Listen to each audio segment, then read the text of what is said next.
നല്ലതൊന്നും ഈ നാട്ടിൽ നടക്കാൻ പോകുന്നില്ല. ഈ നാട് ഒരിക്കലും മാറില്ല. വാഗ്ദാനങ്ങളൊക്കെ കേട്ടുമടുത്തു. അത് തരാം, ഇത് തരാം, അങ്ങനെയാക്കാം, ഇങ്ങനെയാക്കാം. പരാതികളോ? കൊടുത്തു മതിയായി. ശരിയല്ലേ? ഇത്ര കാലമായിട്ടും ഒന്നും മാറിയിട്ടില്ല. സർക്കാരും നേതാക്കളും മാറിക്കൊണ്ടേയിരിക്കും. പക്ഷേ നമ്മുടെ പ്രശ്നങ്ങളോ? ആർക്കാണ് അതൊക്കെ നോക്കാൻ നേരം? നിങ്ങൾ എന്താ കരുതിയത്? ഇവിടെ ഒന്നും നടക്കാൻ പോകുന്നില്ല. ഇന്നലെ വരെ എത്ര പെൺകുട്ടികളാ നമ്മുടെ നാട്ടിൽ ആക്രമിക്കപ്പെട്ട് മാനഭംഗത്തിനിരയായി കൊല്ലപ്പെട്ടത്? ഇതൊന്നും ഇപ്പോ ഒരു വിഷയമേ അല്ലാതായിരിക്കുന്നു. എന്താ കാരണം? എന്തുകൊണ്ടാ ഇങ്ങനെ? എന്താ കാരണം? ഇവിടെ എന്തും സംഭവിക്കാം. രാവിലെ കോളേജിൽ പോയ യുവാവിനെ തിരിയാൻ തുടങ്ങിയിട്ട് നാളേറെയായി. ഞാൻ എന്ത് കഴിക്കണം കുടിക്കണം എന്നൊക്കെ തീരുമാനിക്കുന്നത് ഞാനല്ലേ? മിണ്ടിയ പാകിസ്ഥാനിൽ പോണം, ഇല്ലേൽ രാജ്യദ്രോഹം, UAPA. അപ്പോൾ നമ്മൾ മിണ്ടാതിരിക്കണം. എന്താ ഇങ്ങനെ? എന്തുകൊണ്ടാ ഇങ്ങനെ? എന്തിനാ ഇങ്ങനെ? എന്താ കാരണം? കാരണം നമ്മുടെ നാട് മാറാൻ പോകുന്നില്ല. പത്രം തുറക്കാൻ വയ്യ.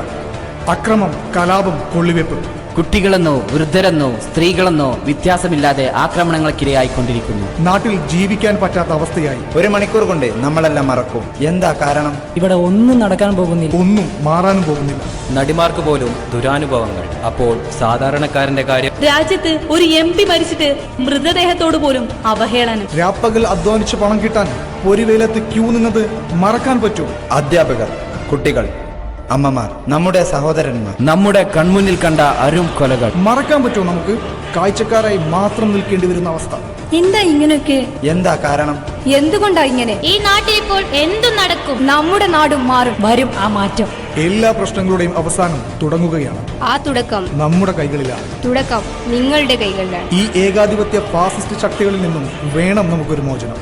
PK കുഞ്ഞാലിക്കുട്ടി സാഹിബിന് കോണി അടയാളത്തിൽ വോട്ട് ചെയ്യും. ബഹുസ്വരതയുടെ മതേതര മുന്നേറ്റത്തിന് ഒന്നായി കൈകോർക്കാം. മുടങ്ങട്ടെ ശബ്ദം അനീതിക്കെതിരെ. പറയേണ്ടവർ പറയുമ്പോൾ കേൾക്കേണ്ടവർ കേൾക്കും. മാറ്റത്തിനായി കാത്തിരിക്കും. ഇപ്പോ സ്വന്തം നാടിനെ ഈ ഏകാധിപത്യ ഫാസിസ്റ്റ് ശക്തികളിൽ നിന്ന് മോചിപ്പിക്കാൻ വേണ്ടി നിങ്ങളെല്ലാവരും വേണ്ട ശക്തി എനിക്ക് തരണം എന്ന് ഞാൻ അപേക്ഷിക്കുകയാണ്.